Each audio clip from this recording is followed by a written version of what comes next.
السلام علیکم اسٹوڈنٹس، آج ہم سوشیولوجی کے بارے میں پڑھیں گے جسے اردو میں عمرانیات کہتے ہیں. ٹھیک ہے، تو چلیے اسٹارٹ. کہ جتنے بھی سوشل سائنسز تھی وہ ساری کی ساری فلاسفی کی میں شامل تھی. انہیں فلاسفی کا حصہ سمجھا جاتا تھا. لیکن پھر کیا ہوا، ہمارے ایک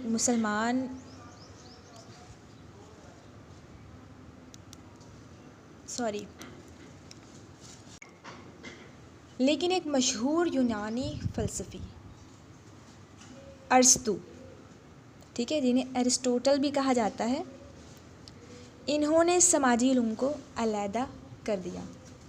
انسان کی سماجی زندگی پر افلاطون یعنی کہ پلیٹو اور اس کے شاگرد ارسطو، دیکھیں ارسطو تھے پلاٹو کے شاگرد، انہوں نے بھی کام کیا تھا. لیکن انہیں ہم عمرانیات کا بانی بالکل بھی نہیں کہیں گے، کیونکہ یہ سوشل فلاسفر تھے، یعنی کہ سماجی فلاسفر تھے. ٹھیک ہے، انہوں نے سماجی کردار یعنی کہ سوشل بیہیویئر کی بات کی، لیکن ان کا نقطہ نظر سماجی کردار سائنسی مشاہدے کے تحت نہ تھا. عمرانیات کے بانی اگر مسلمانوں میں بات کی جائے تو سب سے پہلے ایک مسلمان تھے جن کا نام تھا ابن خلدون. ابن خلدون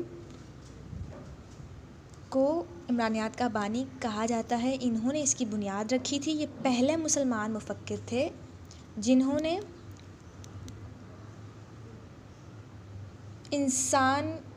انسانی گروہوں کی ابتدا اور زوال کا مطالعہ کیا کہ کس طرح سے گروپ بنتے ہیں، ان کا زوال، ارتقاء وغیرہ، اس سب کو سب سے پہلے اسٹڈی کیا تھا ابن خلدون نے. ٹھیک ہے، اور پھر انہوں نے اسٹڈی کرنے کے بعد بہت گہری نظر سے اس کا مطالعہ کیا تھا اور پھر ایک نئے علم کی بنیاد رکھی تھی اور اسے نام دیا تھا علم العمران. ٹھیک ہے، ان کی ایک مشہور کتاب بھی ہے مقدمہ، جو کہ انہوں نے لکھی تھی عمرانیات کے بارے میں. پہلی کتاب تھی یہ. ٹھیک ہے، اور یہ عربی زبان میں لکھی گئی تھی. اس وجہ سے اس سے مغربی مفکرین زیادہ استفادہ نہ کر سکے. تو یہی وجہ تھی کہ جو آگسٹ کامٹے تھے، انہوں نے یورپ میں پھر پورے یورپ میں عمرانیات کو متعارف کروایا تھا اور پھر انہیں یورپی مفکرین میں عمرانیات کا بانی آگسٹ کامٹے کو کہا جاتا ہے.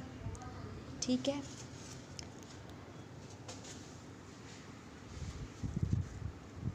آگسٹ کامٹے ایک انجینئر تھے اور انہوں نے ابتدا میں سوشیولوجی کا نام رکھا تھا سوشل فزکس، لیکن بعد میں اس کا نام انہوں نے تبدیل کر دیا تھا اور سوشیولوجی رکھ دیا تھا. اور پھر ان کے بعد بہت سارے مفکرین نے اس پر اسٹڈی کی تھی. ان میں ہربرٹ اسپینسر اور میکس ویبر، جارج میڈ اور ولیم گراہم، یہ سب تھے جنہوں نے سوشیولوجی کو اسٹڈی کیا تھا. اور انہوں نے عمرانیات کو دنیا میں ایک جدید سماجی علم یعنی ماڈرن سوشل سائنس کی حیثیت سے فروغ دیا تھا. یہ فرانس میں پیدا ہوئے تھے اور ان کے والدین کا مذہب عیسائی تھا.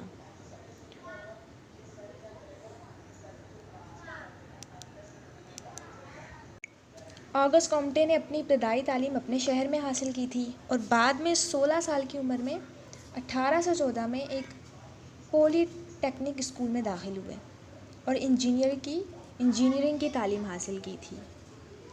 اس لیے انہیں بنیادی طور پر انجینئر کہا جاتا ہے. ٹھیک ہے، اسکول میں ریاضی اور فرانسیسی ادب کا مطالعہ کیا.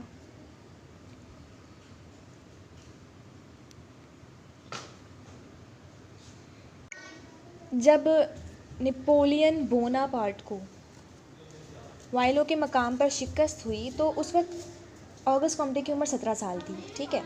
تو اس نوجوانی کے عالم میں اس نے فرانس کے سیاسی حالات کا بغور مشاہدہ کیا اور فرانس فکری اعتبار سے 2 حصوں میں تقسیم ہو گیا تھا. ایک طبقہ انتہا پسند اور دوسرا امن پسند. دوران تعلیم آگسٹ کمٹے نے دلچسپی کو مزید بڑھایا اور اس کے بارے میں مزید اسٹڈی کیا. تو فرانس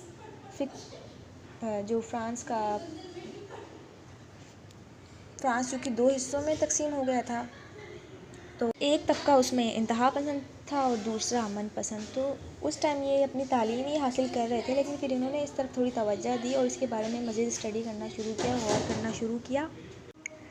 تقریباً 19 سال کے تھے جب ان کی ملاقات ہوئی سائمن سے. ٹھیک ہے. اور 1825 میں انہوں نے شادی کی تھی ایک عورت سے جن کا نام کیرولین تھا، لیکن کچھ وجوہات تھی جس کی وجہ سے ان کی یہ شادی زیادہ دیر نہ چل سکی اور ناکام ہو گئی. تو اس ناکامی کی وجہ سے انہیں ذہنی طور پر یہ پریشان ہو گئے تھے اور تنہا ہو گئے تھے. تو انہوں نے تنہائی کو دور کرنے کے لیے اپنے آپ کو کاموں میں مصروف کر لیا. تو یہ تھا ان کا تھوڑا سا انٹروڈکشن. اس کے بعد اب تھوڑا سا دیکھ لیتے ہیں کہ انہوں نے سوشیولوجی کے بارے میں کیا کہا تھا. تو انہوں نے پہلے سوشیولوجی کا نام سوشل فزکس رکھا تھا لیکن اسے بعد میں چینج کر دیا تھا اور سوشیولوجی رکھ دیا تھا. ان کے نزدیک عمرانیات سماجی نظم یعنی کہ سوشل آرڈر اور سوشل ڈیولپمنٹ کی سائنس ہے اور عمرانیات کو جدید سائنس کا درجہ دیا تھا انہوں نے. اور یہ کہتے ہیں کہ عمرانیات کا کام معاشرے کے متعلق قوانین تلاش کرنا ہے. اس کے علاوہ آگسٹ کمٹے نے مزید یہ کہا کہ اس علم میں سائنسی طریقہ کار کو اپنانا چاہیے یعنی کہ سائنٹیفک میتھڈ کو اپنانا چاہیے جس کے لیے مشاہدہ یعنی کہ آبزرویشن کو اساس کی حیثیت دینی چاہیے. تو یہ تھا جو سوشیولوجی انگریزی زبان کا لفظ ہے. یہ 2 الفاظ سے مل کر بنا ہے. ٹھیک ہے. جبکہ اگر ہم اردو میں سوشیولوجی کا لفظ استعمال کریں تو وہ عمرانیات ہوگا، وہ بھی 2 الفاظ سے مل کر بنا ہے. ٹھیک ہے. اب یہاں دیکھیں سوشیولوجی یہ انگریزی زبان کا لفظ ہے. ٹھیک ہے. اب یہاں پر سوشیو ورڈ لاطینی زبان کے لفظ سوشیس سے آیا ہے. ٹھیک ہے. اور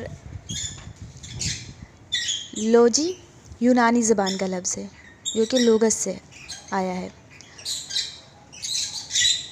سوشیس کے میننگ تھے معاشرہ اور لوجی کے میننگ کیا ہوں گے؟ علم یعنی معاشرے کا علم سوشیولوجی کہلاتا ہے. ٹھیک ہے. ولیم گراہم کیا کہتے ہیں اس کے بارے میں؟ ولیم گراہم کہتے ہیں کہ sociology is the science of society. وہ کہتے ہیں کہ عمرانیات معاشرے کی سائنس ہے. اسی طرح پروفیسر سید مہدی کہتے ہیں عمرانیات انسانی کردار اور معاشرے کے مطالعے کا نام ہے. یعنی sociology is the study of human behaviour and society. Sociology کیا ہے؟ انسانی کردار اور معاشرے کا مطالعہ.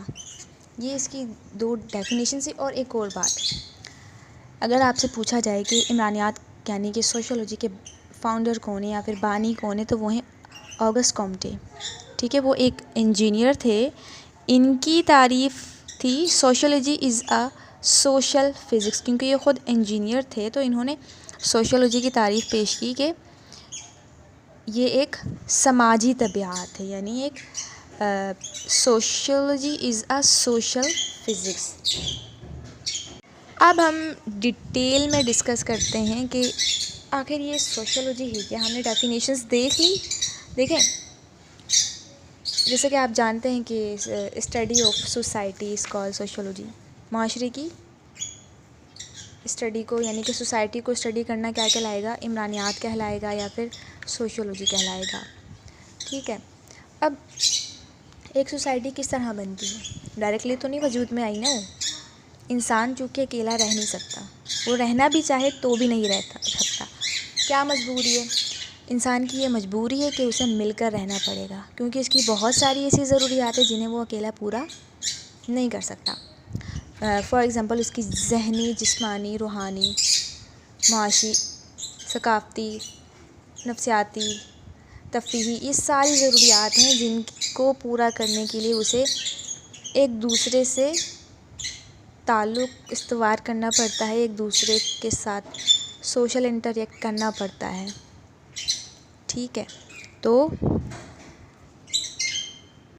اب ضروریات، مثال کے طور پہ ہم معاشی ضروریات کو لے لیتے ہیں، اور ہماری بنیادی ضروریات گھر، کھانا وغیرہ یہ سب. تو کھانا ایسے تو نہیں ملے گا، اس کے لیے آپ کو ایفرٹ کرنی پڑے گی، باہر نکلنا پڑے گا، جاب کرنی پڑے گی. جاب آپ کرو گے تو وہاں سے آپ کی معاشی ضروریات پوری ہوں گی. جب آپ جاب میں جاؤ گے، کسی بھی آرگنائزیشن سے آپ وابستہ ہوگے، تو وہاں آپ کا لوگوں سے واسطہ ہوگا، آپ کو ملنا پڑے گا، ان سے بات چیت کرنی پڑے گی. ٹھیک ہے. تو نہ چاہتے ہوئے بھی انسان کو ایک گروپ میں رہنا پڑتا ہے اور اپنی زندگی کی ضروریات کو اسی طرح پورا کیا جا سکتا ہے.